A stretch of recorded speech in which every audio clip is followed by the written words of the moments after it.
Based on what happened previously, I suspect the FEC will shift these records in the future to make it seem like there aren't so many discrepancies between the names and the ID numbers. Now, are you confused? Yeah. That's because these filings from Harris are irregular. It makes no sense. So there's a big difference between equality and equity. Equality suggests often everybody should get the same thing. Well, that often assumes everybody started out in the same place, as opposed to equity, which is everyone should end up in the same place. Communists! If there's anything that I see as a risk in this choice of Waltz as VP for Republicans, it's that we get distracted by his own progressive policy record. That Republicans need to remember we need to offer our own vision. Kamala was very upset that she had a little bit of pushback for once in her life. She was there at a campaign event and some pro-Palestine protesters started to chant, "Kamala, Kamala, you can't hide. We won't vote for genocide." And she responded like this. And man, she was upset about this. And what I love is our friend Viva zoomed in on her face, so we're gonna watch it again in super zoomed up mode. But here is Kamala on the campaign trail. Listen to this. Tax breaks to billionaires and big corporations. He intends to cut Social Security and Medicare. He intends to surrender our fight against the climate crisis. And he intends to end the Affordable Care Act. You know what? If you want Donald Trump to win, then say that. Otherwise, I'm speaking. Wow. All right. So you can see that I'm speaking. All right. She tried that crap with Mike Pence. Remember that crap? I'm speaking. And every dude who's ever like, you know, we're all like, oh, yeah, okay. We know what that feels like. All right. You know, this didn't really go off that well. Look at that. She's giving you the old, like, that's the mom look. Behave yourselves or I'm going to have you protected by the Secret Service. Be careful. I'm going to send them over to your house and they're going to take good care of you. So that's an interesting thing. Now, there was some reaction to this. So Viva got a close up of it. And here, Otherwise, I'm speaking. Here it is.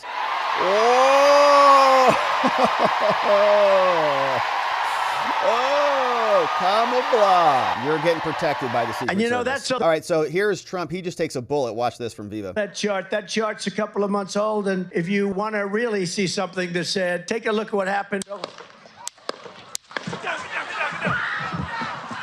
Taking bullets for America, Kamala can't even handle some protesters. And the reason why is because she's a communist, as Elon will tell us. Now, here, it didn't look great. So this is Dr. Mia Brett Queen. She's a PhD in U.S. legal history. Oh, seems like a good follow. And says, the clip circulating of Kamala talking to protesters doesn't look great, but the full context is important. She met with the group before the rally. Oh, and responded better the first time they interrupted her. People get flustered and frustrated. All right, so people are kind of making fun of Kamala. It's like, whoa, what are you so upset about? What are you so emotional about? Relax. I think you're overreacting, honey. People get flustered and frustrated. Honey, I think you're overreacting, okay? Just relax, all right? Hey, before her rally in Detroit, Vice President Kamala Harris spoke briefly with the co-founders of the Uncommitted National Movement, which mobilized tens of thousands of voters in Michigan to withhold their votes from President Biden in the primary earlier this year over his support for Israel's war in Gaza. Abbas Alaway and others said that they were in the welcoming line for Harris and they wanted her support and blah, blah, blah. All right. So apparently she met with them before. Maybe that's why she's like, I just met with you. Calm down. Okay. Just relax. All right. You're overreacting. All right. So here, Laura Powell, man, this was a wild update from Laura Powell. What a wild story this was. So Laura Powell is an attorney, mother lawyer defending our constitutional rights and our democracy in California. We appreciate that. Laura Powell dropped this. She said, check this out about the FEC records from Kamala. It says last night, Kamala personally filed an updated statement of candidacy, aka Form 2, to designate Tim Walz as her running mate. Updated. Now, since she used Biden's personal candidate ID number, P800722, instead of her own, which is this number, 9423, the FEC records are convoluted. So she just kind of like took his driver's license. Like, let's think about it like a driver's license number. Do you have an ID to drive? Yeah. Okay. Do you have an ID to be a candidate? Yeah. What's your ID number? It's this one. Okay, what's yours? It's that one. Biden's is 722, hers is 423. Now, she just swapped her number in there. Her newly filed Form 2 shows up on Biden's personal FEC page. But if you look at the 2024 election cycle, Biden is erased and replaced with Kamala, as if he was never running for president at all. She just swapped the numbers in. Oh, that's my license now. Thanks. Now, looking at the Biden Campaign Committee's FEC record, it's now associated with both Biden and Harris's candidacy candidacies for president for 2020 to 2022. But that makes no sense because Harris's presidential run in 2020 was never linked to Biden's at all. And she ceased her campaign for president in 2020, did not run again until this year. So now her personal candidate ID number, which is supposed to follow her for all of her presidential campaigns for life, is somehow linked to Biden's 2020 campaign. Only her vice presidential campaign was ever linked to Biden's, the vice presidential campaign, not her presidential campaign, but that is separate from any presidential campaigns. Now, the current 2023 and 2024 FEC record for Biden for president, which is AKA now Harris for president, she just gobbled it up, is linked to two presidential candidates. Both of the Biden for president IDs are now linked to Kamala Harris. One of these candidates is associated with Harris's candidate ID number, and the other is Kamala Harris is associated with Biden's campaign number. Now, the statement of candidacy that Kamala filed on July 29th using Biden's personal candidate ID number now shows up under Harris's ID. So she used his driver's license and swapped her name in. But last night's filing for that same candidate is 0722 shows up for the other Kamala, who is also running for president. So she's got her presidency because she already ran and failed miserably. And then she ran for vice president, different number, different filing attached to Joe. Joe ran for president. Now Kamala has her OG original and then has his. Based on what happened previously, I suspect the FEC will shift these records in the future to make it seem like there aren't so many discrepancies between the names and the ID numbers. Now, are you confused? Yeah. That's because these filings from Harris are irregular. It makes no sense. If Kamala had used her own candidate ID number, like every other candidate in modern history ever has, this wouldn't have been so complicated. But then, if she did that, it would have been separate. It wouldn't have been commingled. It would have been hers, and it would have been Joe's, and it would have been Kamala's again. Or the OG Kamala. She wouldn't have had it again. This wouldn't have been so complicated. But then, if that were true, it would have been difficult to make the case that she's entitled to Biden's war chest of money. Undoubtedly, these filings are trying to circumvent those pesky campaign finance laws. You're kidding. Now, by the way, since Walz has never run for president, he doesn't have his own FEC candidate ID for a presidential run. So according to the logic of Harris's supporters, couldn't Walz just go take the campaign funds associated with ID number 975, which I'm presuming is Harris's? So if Biden can give his to Kamala, can Kamala give hers to Walz? And just as Harris felt entitled to file an amended statement of candidacy using Biden's personal candidate ID number because she was vice president, Walz could do the same. Just use Biden's campaign number to run for president if he wanted to, too. Why not? The Democrats could pass this campaign down in perpetuity without even obtaining the formal agreement of the prior candidate. This reminds me of a system of government that isn't considered anything like a democracy. Amazing. This reminds me of a system of government that isn't considered anything like a democracy. Yeah, not happening at all. So a wild update. I thought it was great research from Laura Powell. We gave her a refresh, and what we're seeing is very interesting things happen financially. Here is something else that was very interesting. So complete chaos, writes Joshua Lippincott. He's a political scientist, U.S. Marine Corps regime critic. Appreciate that. Trump 2024. He was there at the rally. He says there's complete chaos after the Detroit Kamala rally. It's been 2.5 hours and people are still unable to find shuttles back to their cars. Campaign staff has no idea what is happening. Rally was held near a UPS delivery center, so dozens of trucks are mixed up with the buses and tempers are high. So it's like they bust a bunch of people in, but then they couldn't get a bunch of people out, whatever that was. A Kamala volunteer just broke down in tears. He says, my bus was nearly in an accident, so there's a bunch of stuff. The white man rides alone, he says. Okay. There are a bunch of people who still need a ride, but this driver won't switch lots, so no one got on except me. I'm planning on walking from his drop-off point. He says the rally was at the circled hangar here, but it was located on a spur off the main road highlighted in red. The arrow is the turnaround point for the buses. A bunch of freight trucks from UPS confused the campaign staff, and tired and hungry rally goers, there's complete chaos. So there's like what's happening where everybody's going. I asked the driver to switch drop-off locations. He complied, and so, you know, it's just a mess over there. More photos from earlier. There was no organization or signs showing rally goers how to get on the right bus. It was just a total mess. Now, I don't know if they were like shuttles or, you know, like you could say, okay, there's a shuttle, like here's the parking lot. We got a bunch of shuttles taking people back and forth. Or if they're like buses, right? Like actually busing people in from Lord knows where. These are like big ass buses, not like shuttles, right? Get on the bus, you're going for 40 minutes or whatever. So I don't know, weird stuff. The large white buses are not shuttles. Those were for union members and others who were bussed in by the campaign. The Kamala people use school buses as shuttles. Okay, so there you go, right? So it's like the campaign and unions and everybody are organizing all these massive caravans to just shuttle people in there and, you know, create that energy. I don't know that the Trump side needs to do that at all, right? People just kind of show up up organically. So they ship him in. They're like, good luck. We got the photos. Good luck getting home. See you later. And then they're all trying to figure it out, and that dude was stuck there alone. So interesting things happening over there. Elon says, she's quite literally a communist, obviously. She wants not mere equal opportunity, but she wants equal outcomes. And this was a little clip from Kamala. End up in the same place. And since we didn't start in the same place, some folks might need more. Equitable distribution. Giving resources based on equity, understanding that we fight for equality, but we also need to fight for equity, understanding not everyone starts out at the same place. So there's a big difference between equality and equity. Equality suggests often everybody should get the same thing. Well, that often assumes everybody started out in the same place, as opposed to equity, which is everyone should end up in the same place. Communist. So that's Elon Musk. Communist kills people. Okay, just look at the death toll from her. Okay,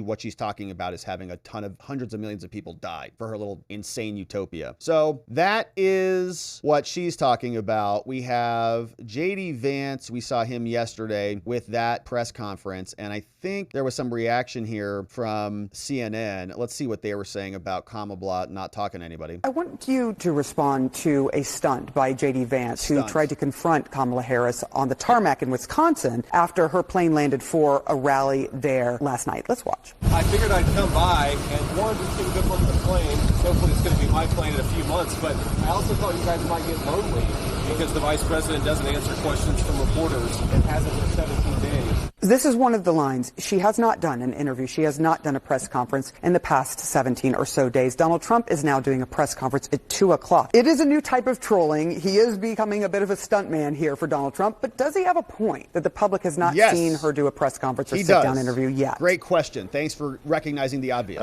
Look, Sarah, it's trolling. It's a stunt. It's desperation. That's what she just said, dude. Do you have anything else to say? If you ask me, they can't run on a record. They can't run on a vision for the future. They can't run on hope, optimism for the American people. So this is what they're left. Vice President Harris has not just done after interview over the years. She's been doing the job of vice president.